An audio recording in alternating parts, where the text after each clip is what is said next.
What's up, guys? Brenton Daniel here to the 33rd episode of C Money Weekly Motivation, and sharing with you valuable content on getting your business started, and also sharing with you personal development. Some of the things that changed my life and got me started off, and going on my own route, being an entrepreneur, and having some interesting conversations this week. Just a quick question. Think about what did you want to be when you were a child, when you were growing up, when you were a little kid, and people always asked you these questions. What do you want to be when you grow up?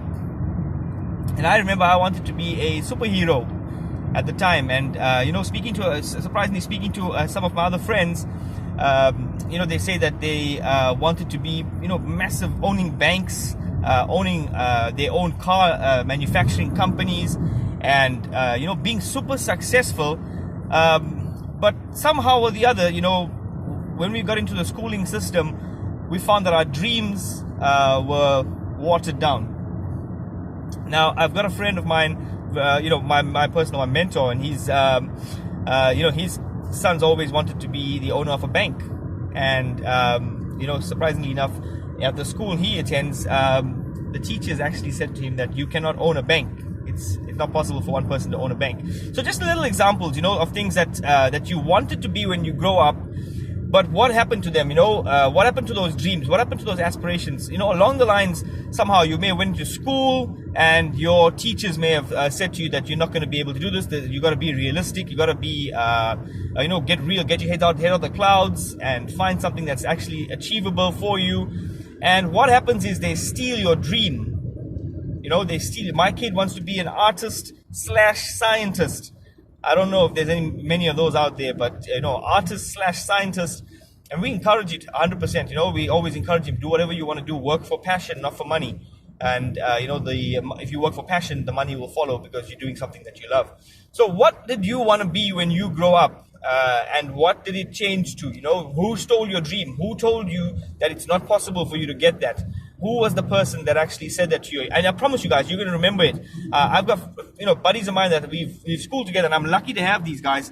They're still friends of mine, even though, we've gotten older, and, we still remain in contact, and they still remember what teachers said to them in school.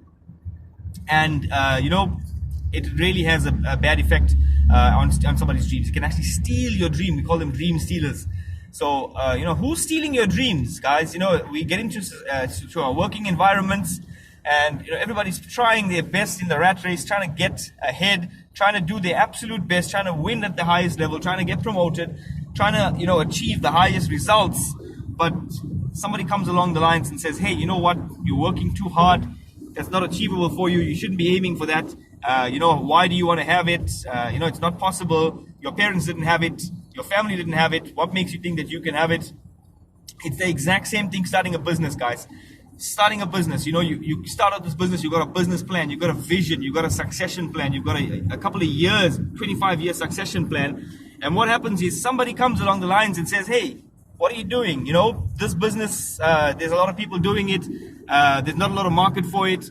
And sometimes, sadly enough, sometimes say about 60 or 70% of people will actually buy into that at an older age. Of course, at an older age, you're more mature, so you're not going to let the same effect that a teacher had on you, but it's still going to damage you guys. It's still going to damage your chances of doing well.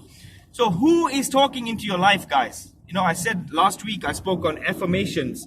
What are you saying into your life personally? But who are you allowing to speak into your life? And are you believing them? Are you buying the plan that they're selling? Are you signing up for that class that they're offering? Very, very important question. Who is stealing your dreams? I promise you guys, there's the most, brilliant people out there that you think probably the best movie stars or the best singers or the best business people out there are people that you know and heard of. Some of the best people that haven't been discovered yet because they gave up way too early because somebody stole their dreams. So who is stealing your dreams, guys? I'd love to hear from you guys. I want to make this more of an interactive channel. Who is stealing your dreams? What was, two questions. Number one, what was your dreams to become when you grow up? What did you dream of becoming? I know people that want to be superheroes. One of my son's, friends in school wants to be a dinosaur. Don't ask me how that's possible, but, he wants to be a dinosaur. And there's a lot of other people out there that want to do valuable things with their life, and they could make a very, very big impact, but they're not getting the chance to because somebody steals the dream. So think about it like this as well. passion, you know. When you find something that you love, and you're going to love doing it every single day.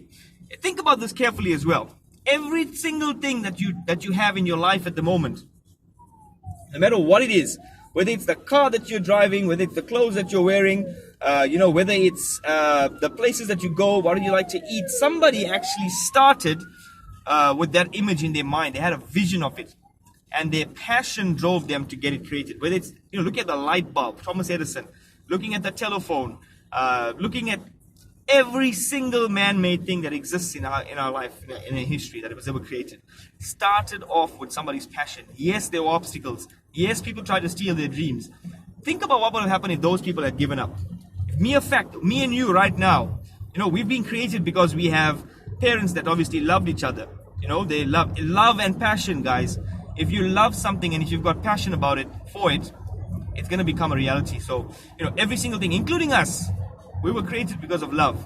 Somebody out there loved another person enough and started, a relationship and got to the point where they had kids, and we were created. And it's the exact same thing with material things as well, guys. If somebody's got material things, look at the biggest things that were created in life. It was passion. Look at Henry Ford. Look at Thomas Edison. Look at Alexander, Graham Bell. All of these guys, famous people that we know of, had a passion and a purpose in the world, and they did not let anybody else steal their dream. They worked and failed and worked and failed and failed and failed and failed until they succeeded. So that's my message to you today, guys. Let me know on the bottom, leave a comment. Who was the person that tried to steal your dream, be it in school or after you got into the working environment? Who was the person that stole your dream or tried to steal your dream? Or what did you want to be when you grew up? And what are you doing right now? Interesting conversation to have with you guys. So I'm looking forward to hearing some comments. Thanks again for the shares, likes, subscriptions to the channel, comments, suggestions, guys. Keep them coming in. More valuable content coming up soon. And look forward to speaking to you guys. Let's make it more interactive. I want to know from you. Answer those questions, guys. Leave your comments at the bottom. Cheers. I'll speak to you in 7 days' time.